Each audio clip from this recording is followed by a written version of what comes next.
Assalamu alaikum. My name is Nicole Queen and I converted to Islam 3 years ago. I grew up in close to Louisiana, the border of Texas and Louisiana, and when I was 8 years old I moved south of Dallas and grew up in a really small town there. Most people can't even find it on a map. We had about 48 kids in our graduating class, and so when we were growing up we went to a fundamental Baptist church. So I kind of am very thankful to them because they built a really strong foundation of religion inside of me. And since the religions are so close, Islam and Christianity, it was like home away from home, like to come to Islam.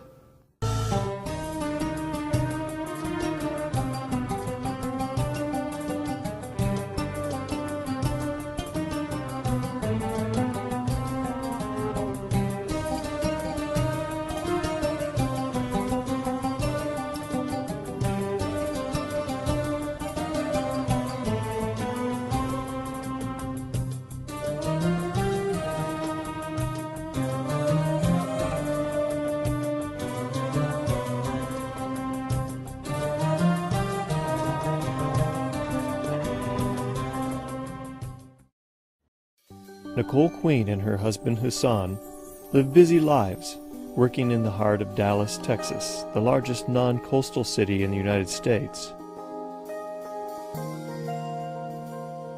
My parents, they weren't really as religious. They were more free thinkers. Like they believe in God and they love God and they're close with Him. But they're like typical American people where they don't really live their life for God. You wouldn't see it like in their daily routine, but my grandparents were definitely a lot more religious, and so we had a pretty strong foundation already instilled in us. I was a photographer here in Dallas, and most of the jobs that I got were at nightclubs because I was an event photographer. I was kind of like the paparazzi almost. We had to take all the pictures that showed up in the magazines that kind of told you who was in this party and who was in that party as far as celebrities or athletes or any famous people that were in town. You can imagine like it was a really crazy lifestyle. Constant having to be at a party. Everything you did was at nighttime. You usually slept most of the day. And really not a peaceful lifestyle at all. Because I had still a little bit of that urge for God in me from growing up like as a Baptist, I felt a lot of emptiness like living that kind of life. It was like daily you are surrounded by people that are greedy, I guess I would say. They are definitely kind of wound up in themselves, and I was always talking to my friends like, I want some peace, like I want to feel like I have a better purpose, that this isn't it. I'm just around a party all the time. Life's a big party. And I definitely didn't feel like life was a big party.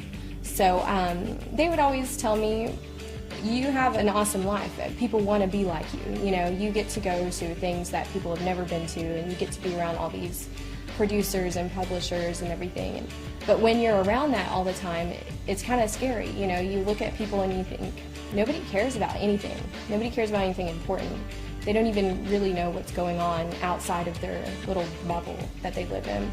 I used to kind of try to read my Bible. I would try to do a little soul searching and figure out like what is it that I'm looking for.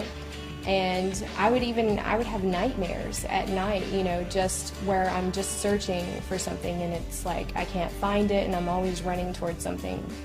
I knew people that were Muslim, they didn't really practice Islam, so I was around it. I was exposed to it a little bit, I had friends that didn't drink. I knew people that were just a little different, and you would ask them like, how come you don't want to go here or there? They would say, oh, I don't hang out at those kind of places. I'm Muslim. And one night after a photo shoot, I was going to meet up with my friends, and I also met who's now my husband, Hassan, and he was kind of going through the same soul searching too. When I met Nicole, we met in a outside like lounge, and I was practicing Islam, but not completely the way I should be practicing Islam. And Nicole, when I met her also, she was looking for peace in her life. So by the time when we met, we were able to relate to many things together toward better ourselves, to be a better person. We would talk to each other all the time about what we were looking for in life, about what we wanted to be, and how we wanted to be different than what we were now. I kind of talked to Nicole about Islam, at the same time remind myself about my religion and what kind of person we need to be. So I was telling Nicole about how to go to classes in the mosque and to learn more about Islam. And same time for myself, I tried to get more closer to my religion. He used to talk to me also about Islam, and so it was kind of like this Islam thing just keeps getting brought up around me. And the people who had the most discipline in their life and they had the most purpose in their life seem to be these people. You know, they seem to kind of stand out amongst everyone else as, you're all drinking, you're all partying, you're all dressing this way, but not us. The more that I started learning about it, the more addicted I became to it. I started watching things on YouTube about Islam, videos from Yusuf Estes, you know, who is a convert to Islam, and I would sit up all night. Definitely Nicole, she get me closer to my religion. Watching her going through these changes and for me not doing what I'm supposed to do, yeah, of course, she encouraged me to become a good Muslim. And the more that I learned about the foundation of this religion, and the more that I was like, this is written for me. This is what I need. I need something strong, and I need someone to tell me, you have to stop living your life this way. If you want to have more purpose, here it is. When I started converting to Islam, it was a long transition. It seemed like a roller coaster at the time. It seemed like everything was happening all at once, and it was like a big blur. But now when I look back, I can see I made a pretty good transition. I took my steps, you know. The first step was, I need to know what's going on with this faith. I need to know the foundations and the pillars and the basic belief system, and I needed to make sure that it was something that I could actually believe in. I was excited when I see her very interested to learn about Islam, and she want to be changing her life to a better life. I get really excited, and I try, I give her the Quran to read it. When I started to read about the religion, the transition of my life happened without me even realizing it. I started to change the way I thought about other people and the way I thought about the world. So the way it affected my life was huge. Sometimes we didn't talk for a couple of weeks or a month, and then I found out she's still doing all these things and learning about Islam, and to the point where she wanted to go to Islamic country, and she want to go and learn from the Muslim people, not just in books. And I wanted to go and see what it's like in a Muslim country, really bad. I just had this urge to see what is it like to be around a bunch of Muslims, to be in a place where Muslim is the nation's religion. So I told her, of course, you can go to Jordan, and I made it just available for her to go there and spend the month with my family. He called his mom actually right away, and she said, please come. They were so happy to have me come and visit, and I went by myself.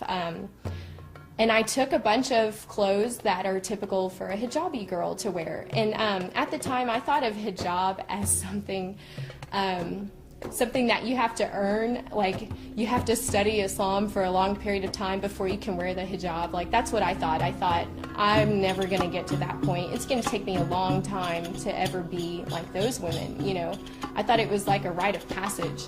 And so I went there with some scarves and some long skirts and hijab-style clothing because I thought, okay, it's a Muslim country and everyone's going to be dressed like this, so I don't want to, insult anybody. And when I went there, I saw 40% of the country doesn't cover. They don't wear hijab. I wanted to show respect to the family that was hosting me, and the women in the family wore the hijab. Well, most of them wore it, and so I thought, well, I'll wear it when we go around town, and when we go out of the house, I'll put hijab on, so that I kind of blend in and don't draw extra American attention to myself when we're in this country. And so I started wearing it while I was there, and I would just wear it every day, and I was there for a month, and it got to where I was excited to put it on, because it was new, and whenever I put it on, I got so many compliments. Like, so many people would say, mashallah, you look beautiful, you look nice in the hijab, it looks better than you do without it. And I would think, oh my gosh, I didn't look good all those years. So I would just keep wearing it every day. And when it was time to come back to Dallas, I was really nervous because I didn't think I'd be able to take it off, and I was like, what am I gonna do when I get home? I want to keep wearing this, but I haven't told anybody because I didn't decide to wear it when I left to go to Jordan. And when she came back wearing the hijab, I was happy, but I didn't tell her that. So I came back and I told my friends, and I told Hassan, I don't think I can take off this hijab. And they said, are you sure? I mean, it's a big step. What are you going to tell people? And I said, I don't know. I just can't take it off. And so I didn't. And I've worn it since then. I knew that a girl wearing hijab doesn't belong in a nightclub. And that's not respectful either to the other girls that wear hijab, because you're making a public display of your faith. So if I bring God with me into a nightclub, then I'm not showing him respect. So I knew, okay, you've really done it now. Now you're going to have to stop shooting inside nightclubs. You're going to have to change your career. And this is a business that I had built from nothing and was now very popular and was the top person to hire to shoot these events. So I was really worried about that. And I started turning down more and more jobs that people wanted to hire me for that were inside of a club or a bar. Of course, she changed the way she sees things, her clothes, her friends, her job. I went back to what I loved, and I said, I'm going to do what I was born to do, and I'm a photographer. I've been a photographer since school. I mean, this is what I've always done, and this is what I did when I was a kid. So I made a new portfolio. I just started from the ground up. I had done it before, so I was like, I can do this again. And I made a clean portfolio, and none of the images that I would do ever again were going to be women scantily clad, you know, and pictures of people drinking and partying and things like that. And so I made a new portfolio of happy things like weddings and charity events and political events. So I was still shooting what you would consider celebrities, but in their respective times, in the daytime, not at night when they're kind of letting the claws come out. So I changed my business, and it grew from there.